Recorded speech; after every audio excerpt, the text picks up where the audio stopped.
take this opportunity to thank all of you for your support and welcome you to this session on India's leading fintech landscape. This session is part of the 28th Convergence India 2021 Expo, and the organizers are the India Trade Promotion Organization and Exhibitions India Group. This year's also our hybrid edition, along with being back in the physical version. The 2021 Expo will also run on a virtual format in our endeavor to keep empowering the global business opportunity. Now, moving forward, our distinguished speakers today are Mr. Ganesh Ananthanarayanan, CEO, Airtel Payments Bank, Mr. Naveen Kukreja, co-founder and CEO of Paisabazaar, and Mr. Ashneer Grover, CEO, Bharat Pay. Our moderator for this session is Mr. Alek Tiwari, so I'll hand it over to you. Thank you, Jared, and a very good morning to all the participants, the delegates and people attending this session. The theme of today, fintech leading fintech innovation is one of the most relevant and one of the most topical themes, especially in the current times and post-COVID times. So before I get on the theme, let me introduce the eminent panelists that we have with me today joining this session. We have Ashneer Grover, who's the CEO of Bharat Pay, joining us today. We have, I also see Ganesh. Hi, Ganesh. We have Ganesh Ananthanarayanan joining us. He's the CEO of Airtel Payments Bank. We have Naveen Kukreja. He's the CEO of Rishi Gupta, MD and CEO of Fino Payment Bank. I hope I have covered everyone. Okay, perfect. So we have got quite a set of dignitaries and eminent panelists here. It's a pleasure for me, to be actually moderating this session on fintech, and with the variety of companies that you see on the panel itself is a reflection of the breadth of fintech, boom in the country. I'll take a couple of minutes, to put a backdrop and context to this discussion. Fintech, and we have all heard of this term so many times. It's one of the most booming sectors and one of the biggest opportunities landscape for the country. Right? If I just talk about if I try to put a perspective to the fintech sector in terms of numbers, India has seen close to more than $10 billion of investments only in the fintech space in the last 5 years. Almost 1/3 of India's, around 20 plus unicorns which are there in the country, more than 1/3 of them are in the fintech sector. India has got the second highest number of fintech startups in the last 3 years, right behind US. It's already ahead of China. COVID has also been a tailwind for the sector. In the first half of 2020, India has seen almost $1.5 billion, right? Of the overall 10 billion, almost $1.5 billion of investment was only in the first half of 2020. Over 200 deals, right? There are close to 2,000 plus startups in the fintech space. And, even if you look at the funding, it is very well spread, right? An angel and seed level, as well as all the way to Series G levels, right? There almost of the 200 deals, almost 100 is in the angel and seed level, and, a large number, almost 50, 60 would be Series F and above. So that's the breadth of the fintech sector, purely in terms of the numbers. It's been largely, digital payments has been at the forefront of the sector, followed by lending, insurtech, wealth tech, neobanks, red tech. There are a couple of factors which have really led to development of this fintech as such a good opportunity in the country. India, in fact, is far ahead than many of the developed nations, where still the concept of neobanks is still emerging.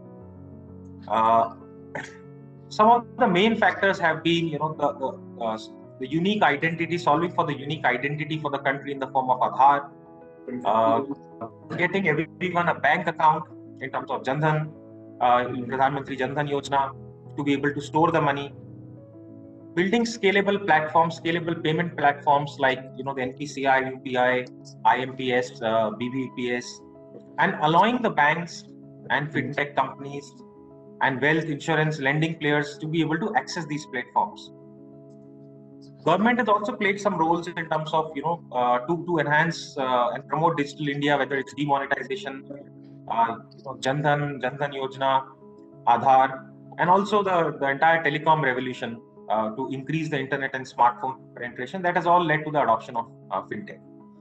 So that's the the state of the sector very briefly today. Without ado, I will actually get on a discussion here with the panelists to talk about the sector growth, the importance of policy and regulations. What are some of the future trends which we see emerging? How do we see the relationship between banks and fintech companies going forward? Which is it's a very healthy kind of competition that is developing there, right? And the importance of security and technology in the entire space. Those are the broad themes that we will try to cover. Let me begin with Naveen. The first question, we'll start with you. Amongst this backdrop, that we kind of just talked about for fintech, how do you see the policy and the regulatory environment enabling the entire fintech boom? And also going forward, what do you think should be the improvement and focus areas from a policy development point of view? Because certain platforms and certain sites, whether we talk of InsurTech and others, are more developed as compared to certain others, let's say on the lending side, right? There are certain areas where the challenges are also very unique. Digital payments is one part of it, but when it comes to lending and others, the kind of challenges, it becomes very different. So from a policy perspective, what do you see is the the role of policy, and how what are maybe some of the future focus areas from policy developers point of view to further enhance the overall growth of the sector? Over Sure. to you, Naveen. Thanks, Alek. Thank you. What I'll try and do is I'll try and share a little bit of context, and then talk about what are the key requirements or areas where the policy can or the regulation can work on to increase the penetration and inclusiveness of financial. And I'll keep the focus, at least my focus, on lending, especially with Ashni, Ganesh, and Rishi being there. It won't be appropriate for me to talk about payments. I think they'll cover that in much better detail. So if you look at from a lending or borrowing perspective, India's household debt to GDP ratio is about 12% or so. You compare that to developed markets like US or UK, where it ranges between 70 and 100%. In some markets even greater than that. And you look at the penetration of various financial products, whether it's lending, whether it's insurance, whether it's even investments, mutual funds, etc. They all range between 3 to slightly higher single digit as a percentage of population.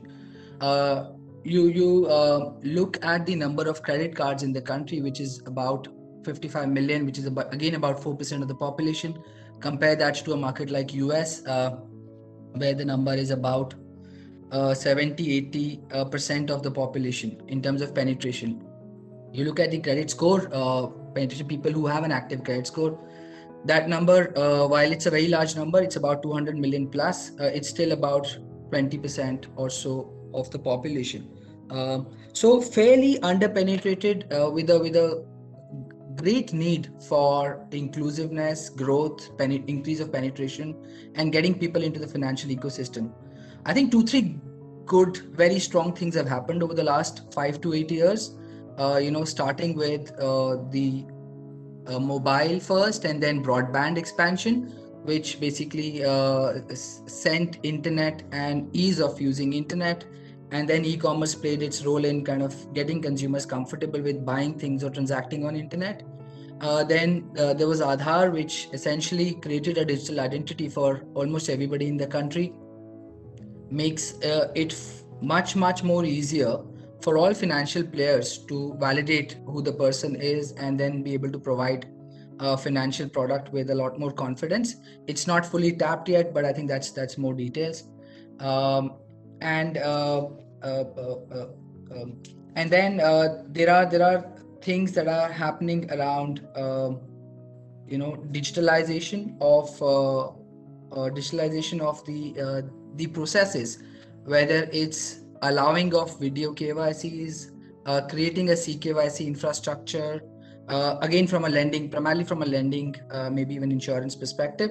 So some of those things, and again, conversations around creation of account aggregator, which basically democratizes the data and makes it easy to access data for the consumers for financial products.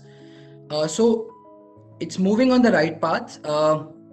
I think the interesting thing about India, and I've been in financial service for 20 years, that for any meaningful change to happen, the time period is about 10 years or so for it to really penetrate. You look at credit score, the first bureau came in about 2004, and 2014-15 is when it really started to become meaningful, and it started to become the first port of call for each lender to start using credit bureau.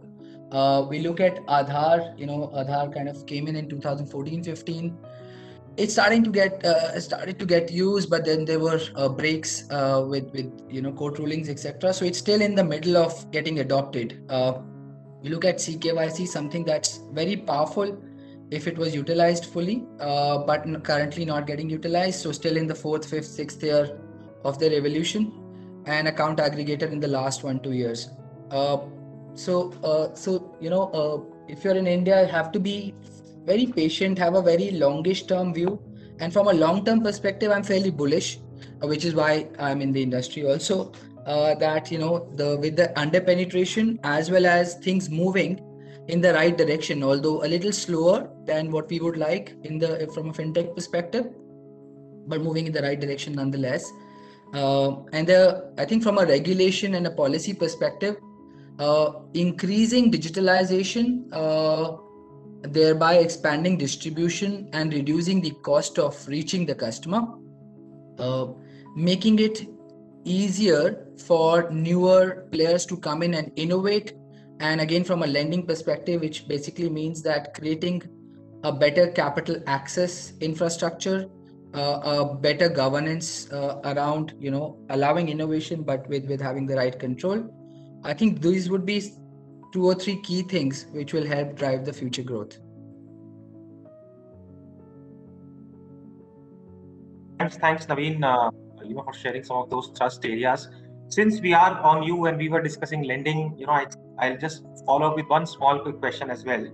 Right, there is of course B2C lending, which is still fairly developed. There is also B2B lending, where I think there is still more marketplace potential, possibly a marketplace platform coming in, and also P2P lending, right? There are certain players, but maybe not taken that much of scale. How do you see the development of these different business models on the lending side? Interesting. Okay, so firstly, I think lending is a category. I'm trying to think whether it's the only or it's one of the few where the demand is far higher than the supply. So I think all areas that you mentioned will develop and hopefully add to the overall value, overall pie, in addressing the fairly high unmet demand from a country perspective. I mean, one could argue that B2C is fairly well developed, but the other way to look at it is that B2C is fairly underdeveloped. And I'll share a point around that in India, if you are not earning, if you're not salaried, if you're not earning more than 4 lakhs a year, and if your credit score is not more than 700, 725, I mean, these days it's 750, but let's say broadly 700, 725, it's not very easy for you to get a loan. You have to struggle. You have to really find how would you borrow. So in that sense, B2C is fairly underdeveloped. What's really developed, and by the banking and large NBFC ecosystem, is what we call as salary prime ecosystem, which has been addressed quite well. These borrowers have right income. They work in decent sized companies. They have some credit history to give confidence to lenders. What's not got developed at all is new to credit, subprime, near prime, which are fairly developed ecosystems if you look at developed markets. And some of that is that's happened because of the two three fundamental factors: that capital access for a newer NBFC continues to remain, or a newer lender continues to remain a challenge. It's not easy. The data, at least till 5 years, 7 years ago, was not easy to come by, right? Now, the digitalization of data has started to happen over the last 5-7 years. And use of alternate data is still very much an experiment, and people are trying to figure out what alternate data besides credit score could really be helpful in predicting future credit risk. So B2C itself is underdeveloped, and I think B2B, and I think Kashmir will talk more about that, and maybe others also, is an emerging and interesting opportunity, because there are the B2B players who suddenly have a lot of data, digital data, which is proving fairly valuable, especially if it's related to payments or financials. Merchant payments is a great example, and how you could use that to ascertain your cash flow, the merchant's cash flow, and then lend to them using that data, which was not very easily available to the banks and large NBFCs about 5-7 years ago. And the third piece was P2P. P2P is fairly underdeveloped, and that's just another form of capital raise, right? P2P offers a mechanism for the lender to raise capital from individuals instead of institutions. It also provides an opportunity to the investor, but it's fairly small and underdeveloped. But when it gets developed, it'll kind of add to the overall B2C ecosystem. Perfect. Thanks, Naveen, for the inputs. Interesting insights on the lending side.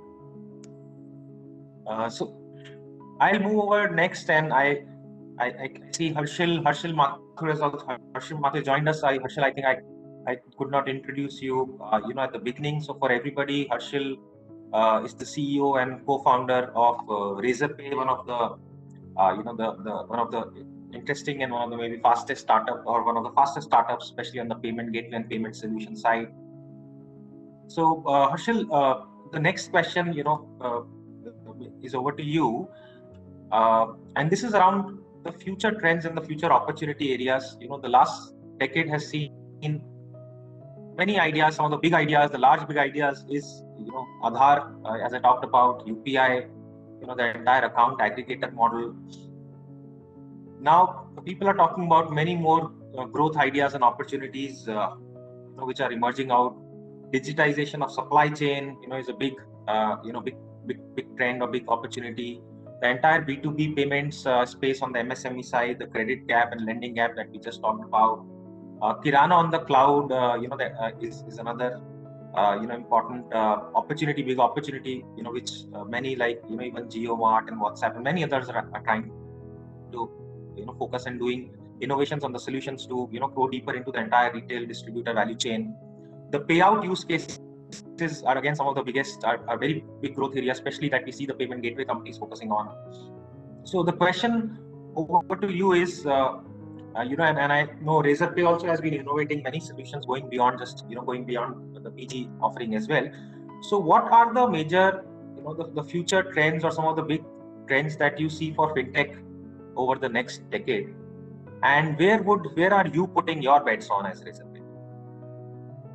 Thanks, Alec. Thanks for introducing. I think in last 10 years, the way personal finance works has changed significantly. I remember like 10-15 years back, we had to go to a bank or a bank branch at least once or twice in a month. Today, you never need to. Like, I don't remember last time when I went to a bank branch.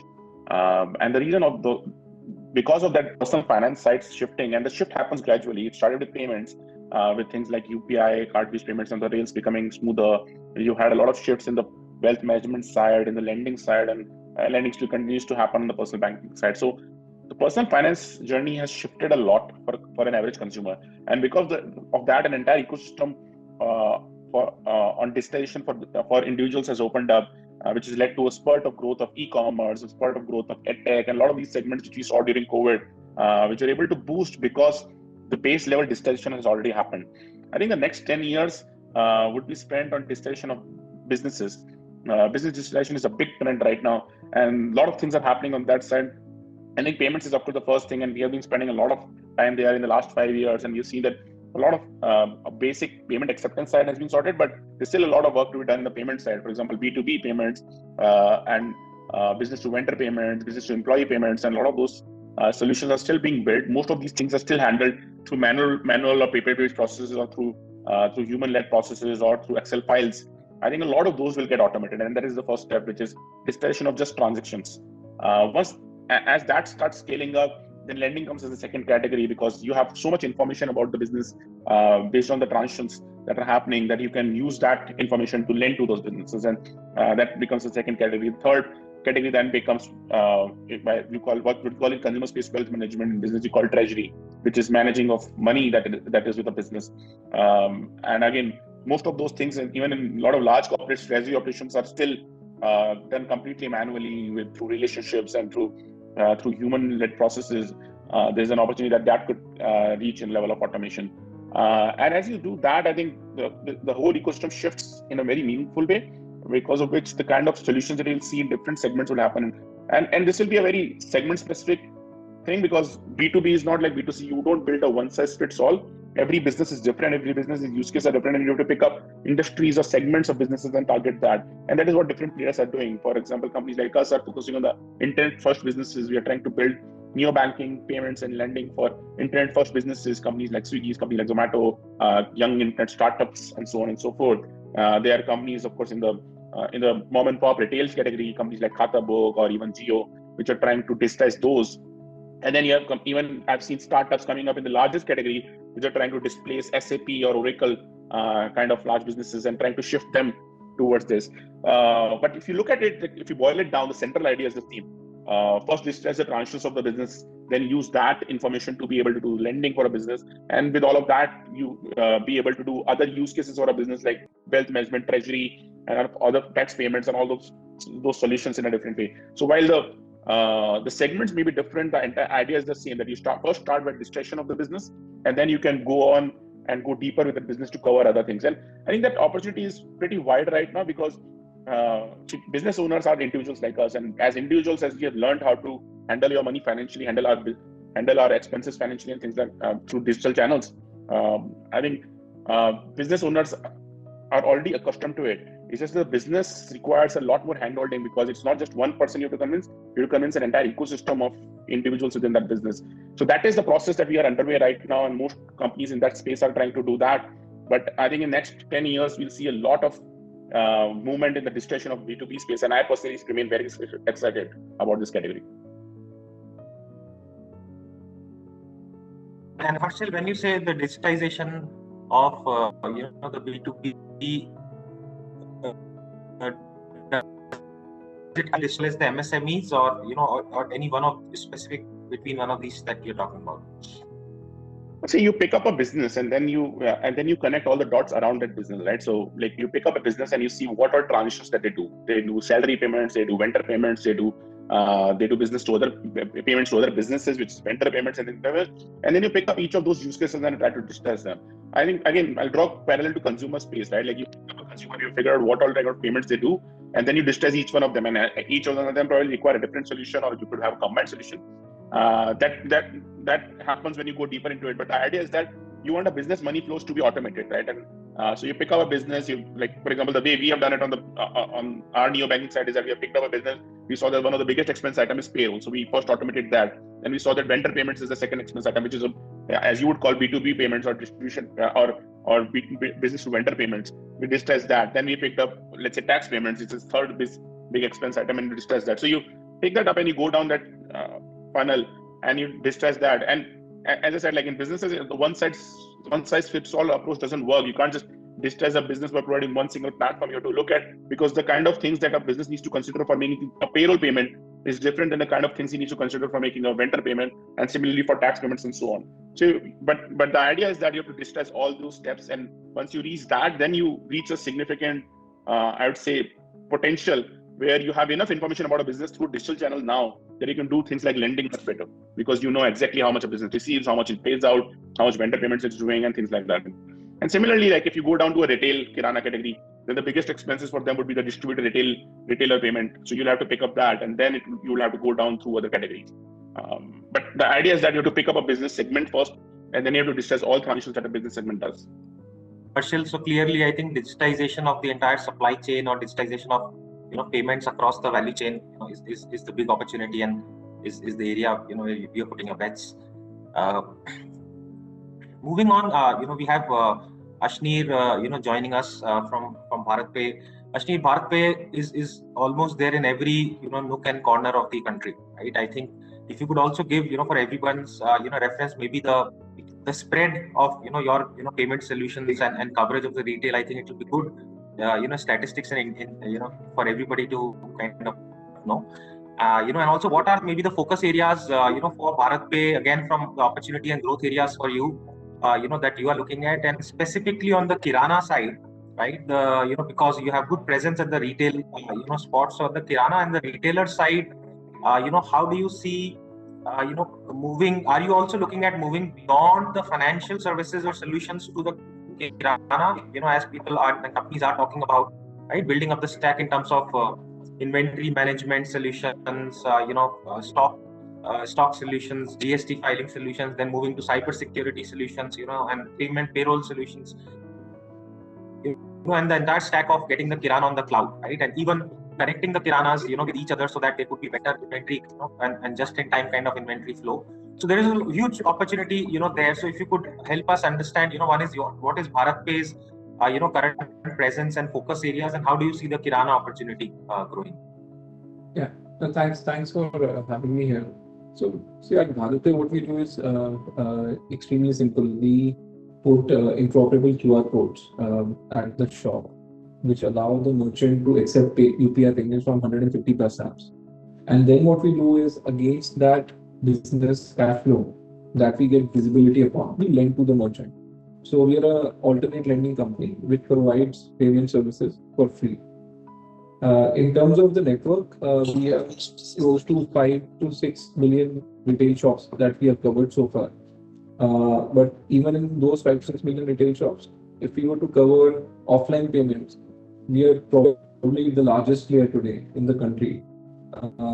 We process, because we are only at small retailers offline. We process close to 10 crore or 100 million transactions on a monthly basis now.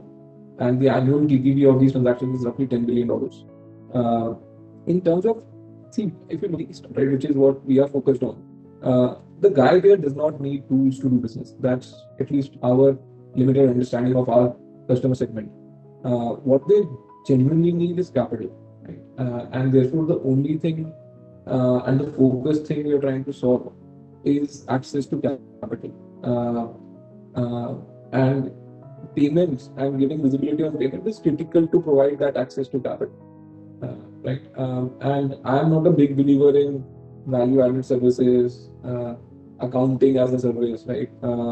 I've been extremely vocal. All these khatas and books will go sour in very short time, because in India, सिर्फ पैसा बोलता है, right? Like everything is transactional, right? Because to enforce anything other than a transaction or moving money is not possible, right? I can do a case against you and we'll be fighting in the court for 10 years, right? So everything in a sense gets solved through money and through transactions. So we like to keep it transactional. Money flow is important to us, and providing capital to the merchants is the core business. At the cost of the traditional banks.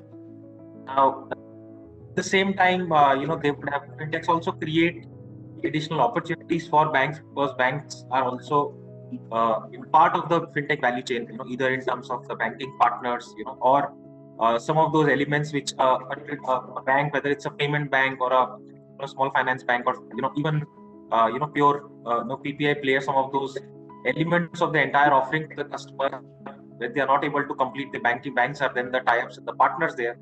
So and banks are also trying to become more digital, right, to get on the on the fintech side possibly as well. So how and the question is, Ganesh, maybe we'll start on this with you. How different, or how do you see the role between banks and the fintech companies? Are they in competition? Are they vendors to each other, or is it more of a competition or collaborative play? How do you see the current role, and how do you see it evolving? What I would do is, I would build on what sort of Naveen mentioned. He mentioned an important statistic which really, spoke about the opportunity in lending. I think, that opportunity is there across almost every financial services product in India. If you look at insurance, I think insurance penetration is roughly 4% of the GDP in India. If you look at, the total number of ATMs we have for the number of villages we have, I think more than 720,000 villages in the country, only 70,000 of the ATMs possibly being in rural. If you then look at the total number of customers in India who are unbanked or underserved, it is anywhere between 300 to 400 million customers in India, and possibly more than 2/3 of the 65 million SMEs in the country are underserved. So in this context of the huge opportunity, I personally think that there is a massive opportunity for several players to exist, partner with each other, and work together and create value for each one of us. To me, at least the way in which our organization is looking at is that, I think there are, three key pillars to really driving value for the customer and hence driving value for organizations. One is an extremely important and agile, and possibly a very, very solid payment stack or a technology stack which really powers all of these transactions. We're really happy to say that we are actually, while we are a bank, we are a digital only bank. I think FASTag is the only physical product we sort of offer, but everything else we do. All the $36 billion of, throughput or flows, annualized throughput we sort of process are all in a fully digital manner. So in that context, I think having a very, very strong technology platform is critical. The second important aspect really is the relationship with customers. The person who really has an engagement with the customer may or may not have a strong technology platform, may or may not have a distribution infrastructure. So for example, I think the relationship with the customer is an important aspect. And the third pillar really is infrastructure. Could be a digital infrastructure or could be a distributive infrastructure. For example, Ashneer did mention that he's sort of built a relationship with 5 to 6 million merchants. Now, I think it would be a sheer waste of investment if any one of us were even to try and sort of go down that path. I think it makes a lot of sense for us to work together and see how we can jointly sort of, serve the customer, in this case, the Kirana outlet, in a manner in which, the outlet would be delighted and would be willing to pay, give out some value. So to me, these are the three key pillars of success. And I think if we have partners working together, who either bring, the customer relationship and the knowledge of the customer, or who bring an infrastructure, could be digital, could be a physical infrastructure, or who bring a very, very solid technology platform, I think is key. It will be very, very difficult and possibly time consuming, for one person to do it all. Of course, with significant investments being made, I'm sure, it's possible for one entity to sort of get all three going. But given the size of prize India has and the massive opportunity India has, I personally think partnerships and collaboration is the way in which I think we would be able to better utilize the investments, rather than sort of wanting to do all by ourselves. I think that's really, what our really thought on this, Alec, is. Sure. So clearly, I think you're saying it's more of collaborative and partnership model, than anything else. We also have Rishi joining us. Rishi from Fino Payment Banks. Rishi, for a payment bank model, again, there are certain restrictions on a payment bank as compared to a normal bank. Whether it is with respect to the transaction size in a day, or even lending part, which is not there with the payment bank. So clearly, I think there is, again, building on the same question on banking and the fintech partnership. Whether it's a payment bank or a small finance bank and bank, how do you see that collaboration versus competition? Because on one side, you will definitely need a banking partner, if you have to process transactions of more than 1 lakh by the end of the day, right, to be kept in anybody's bank account. At the same time, you would be targeting the customers and the use cases, where those customers and use cases may also be targeted by SDFC to get them on Payz app, right, or or others to get them on their own apps. So how do you see that, when you're competing, are you competing for the same customers? And second is, if you are, right, how are you, kind of maintaining that relationship with the banks? Yeah, hi, thank you, Alec, and good morning to everyone. So taking from where Ganesh was talking about, we also at Fino believe that the world is moving into a direction where collaboration is the future. When you look at the world one was talking more in terms of the banking playing the lead role, and there were no fintechs around. The world two was more in terms of the fintechs taking over the banks to some extent on customer experiences and others. And the world three, where we are currently, is where we see a collaborating kind of an approach coming in, where the ownership of the customer, the products, and some of those things, the legacy systems of the banks are there. On the customer experiences, we see the fintechs playing a very lead role and focusing on taking the solutions to the last mile. For us, I think the way we look at is collaboration is the way forward. The banks and fintechs have to jointly look at providing the solutions. Some data which we saw from Naveen and others also, in terms of loan penetration on insurance, low penetration on lending, low penetration on every aspect of our business. And I personally believe we can't compare ourselves to US and other countries, because US is a very developed country, and they don't have 600-700 million people who are underbanked and unserved. So to that extent, we have to look at solutions where those 600-700 million people can be serviced, and collaboration can emerge between fintechs and banks together. See, like in Fino, we have more than 100 partners who work with us on open banking platform, and through them we are able to reach a large section of population in the country. So for us, whether you look at the entire UPI stack, whether the PhonePe or the Google Pay, these are all based on collaborations with multiple banks which act as the custodial of the customer, whereas they act on the experience side. The entire co-origination model which the regulator is talking about, where the banks and NBFCs and the neobanks can jointly create an ecosystem where the solutions can be provided at the last mile. So there is absolutely no doubt in my mind, and is that the collaboration is the future, and fintechs and banks have to jointly work together to make banking available to the large sections of the population. Unfortunately, what we are seeing right now, more of the fintechs are focusing on the urban and the higher income segments of the customer. I am very happy to see if more fintechs can come and play a part in reaching the 600-700 million people, or like Ashni is trying to provide UPI kind of a solution on QR code across 5 million to 6 million merchants. I think that's the way forward one would look at. And collaboration between banks and fintechs will definitely help on that cause. Okay, thanks, Rishi. I think it's a common thought then on the collaboration side. Also, one more question, Rishi, to you. The payment bank model in itself is inherently based on the transactions, right? The transaction model and the transaction commissions largely. UPI and where there is no MDR, and the government talking about keeping MDR free.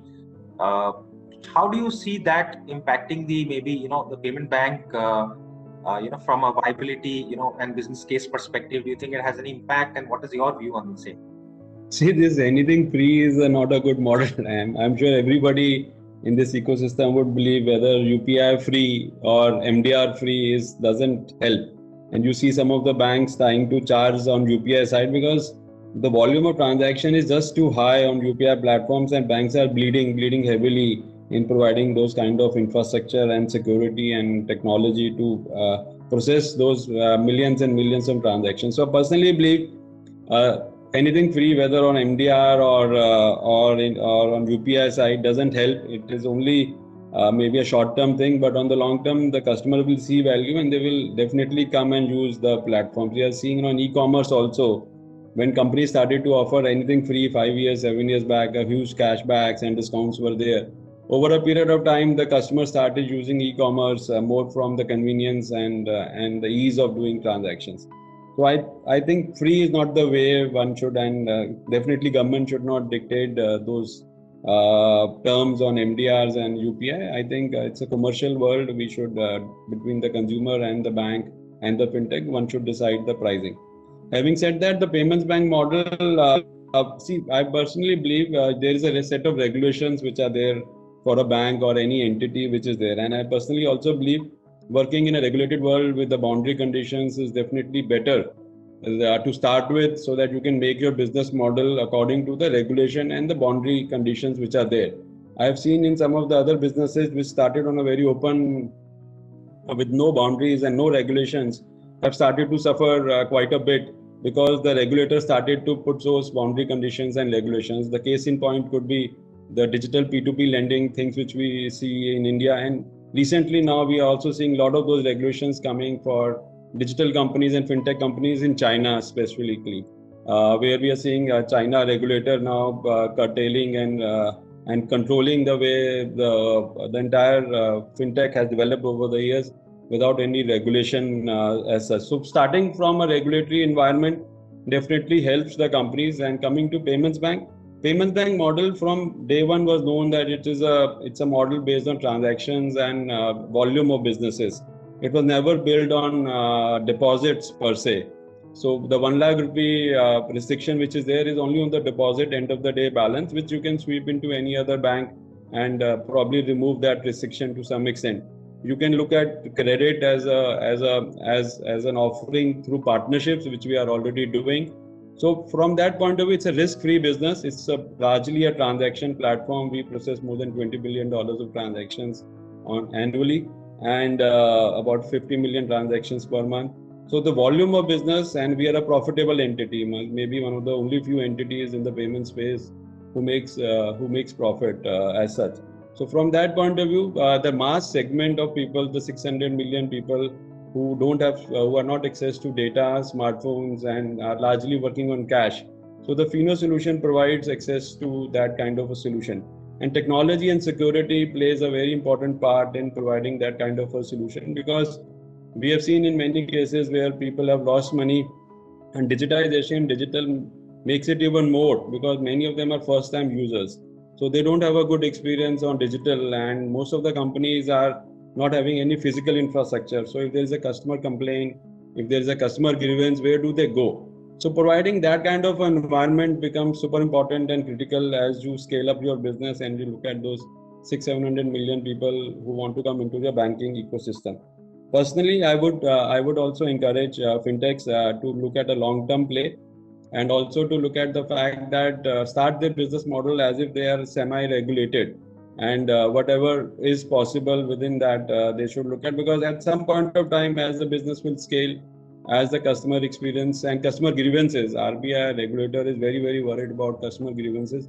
We saw what they did on the lending apps for Chinese companies. So those are important things which fintechs have to adopt. Payments Bank coming back in terms of, we knew that this is the regulation, this is the guidelines, while we keep on approaching the regulator to relax us in terms of the regulation. But all of us, I think Ganesh, his company, our other Payments Bank in the ecosystem are doing quite a good job. And I think on an overall basis, there are roughly about 200-300 million people we are touching on a monthly basis. So that's a big driver as such, which is there. Fino is there in 92% of the PIN codes in the country as such. So with more than 600,000 touch points across the country. So the entire ecosystem around Payments Bank, while it is regulated and constrained, has been able to meet the purpose of reaching the last mile and providing transaction platforms. Perfect. Thanks, Rishi. And you also touch one of the important points there, which is almost the final point on our theme, which is on technology and security. And Harshil, I'll get you in on this. Razorpay, I think if you look at purely in terms of GDP, right, of the transactions, it must be a mammoth amount in terms of the total millions of transactions and the GTV value that you would be processing, right? And we have also seen, in the last couple of months back, there have been some incident, with one of the fintechs on the cyber side, right? While it was not on maybe the payment business, but a related business. With the emergence of so much of cyber security, threats on the cyber side, and technology becoming one of the key, elements to be able to create that layer of security, and all the businesses being largely driven by technology, right? How are you ensuring? And what are some of the important developments which are happening in terms of emerging technologies, as well, which could possibly, which you could see the fintechs, leveraging going forward? Thanks, Alec. No, I completely echo Rishi's thought on that. I think as the digital ecosystem is scaling up and as we are trying to build trust in the digital ecosystem, I mean, fraudsters are taking notice of it. We have seen the Jantara type scams coming up in a big way where customers are being duped. And while we are building very convenient and seamless solutions, we have to understand that India is a market where there's a large segment of customers that doesn't really understand how their card could be used online, how their mobile phone could be used online to take money out. And this is generally the most vulnerable segment of customer base. So every seamless solution that is built out, it is important to keep that vulnerable segment in mind on how they could be taken advantage of. There have been a lot of developments in that space. I think on payments company side, the entire ecosystem shares responsibility on this. And we recently saw RBI released specific guidelines on digital security controls while it was directed towards banks and payment banks and stuff. It is incumbent on the entire ecosystem to take heed to that and take out whatever they could pull out, controls they could pull out from that and ensure that those are implemented. I think as a payment company, for example, for us, like the ways that we do is that we have a dedicated team that focuses on cybersecurity and risk. We have external audits that are done by multiple vendors on a quarterly level as well as on a monthly level to see if there is breaches in the system. There has to be a full-fledged cybersecurity platform within the organization to see if there is any external threats that come into the system. And with all of those in place, like there's still, and we've seen like even mature markets like US keep going through cybersecurity incidents. So, and India is a developing market. So the most important thing is that when such incidents happen, I think having a proper framework to inform the customers. I think even in one of the cases that happened recently, the customers were not informed on time, and that really delays issues for the customers because when they by the time they discover that their card details were leaked or their information was leaked and stuff like that, and by the time they act on it, they could have already been taken advantage of. So I think while we have to build a lot of checks and controls to manage incidents, we also have to be cognizant of the fact that incidents might happen. So having a proper framework of how those incidents are managed, who's informed, whether it's a regulatory body or it's a government body, and how's that information dispersed to customers who are actually impacted by that incident. I think that is key to it, because without that, I think just assuming that our checks and balances are enough to avoid any incident to happen, I don't think that is possible, because even in mature markets, we keep seeing those things happen. The last point I would say is that I think, echoing Rishi's point, I think every company who gets into money movement or gets into fintech has to be aware that it is actually people's money moving around, right? So whether you're regulated or not, having those checks and controls is important even without the existence of regulations, right? Like, for example, a lot of security controls that came out in that RBI guideline, a lot of forward-moving banks and a lot of forward-moving fintechs I know have already implemented most of those things, even without the lack of regulation. So I think the way the risk ecosystem moves, it doesn't wait for regulations to come up, and regulations have a hard time catching up to do that. So it's a responsibility of the ecosystem to keep a check on what are the new risk factors or what are the new kind of fraud factors coming into the ecosystem, and build checks and balances for that, and not wait for regulation to come in and say that, okay, now this is required because this is the new kind of fraud happening. So it has to be a proactive ecosystem trying to solve for customer awareness, because the final thing is that when the customer loses money, it is not just that customer losing money, it's the ecosystem losing trust in digital. Because once a customer faces a fraud, once a customer loses even 100 rupees on digital channels, he never comes back to transact again. He also tells 5 people around him that I lost 500 rupees, so be careful about it, who informs 5 more people. So it's an entire trust of the entire ecosystem getting eroded, and not just one player or one consumer or one ecosystem provider. So it's the responsibility of all of us to ensure that we build that trust in the ecosystem so that people can come back and keep transacting on it. I just make a small point, if it's okay, carrying on from what Harshil was mentioning on the fact that innovation will always move faster, and the regulation has a very, very tough job on catching up. At the same time, not ensuring that it doesn't curb the innovation.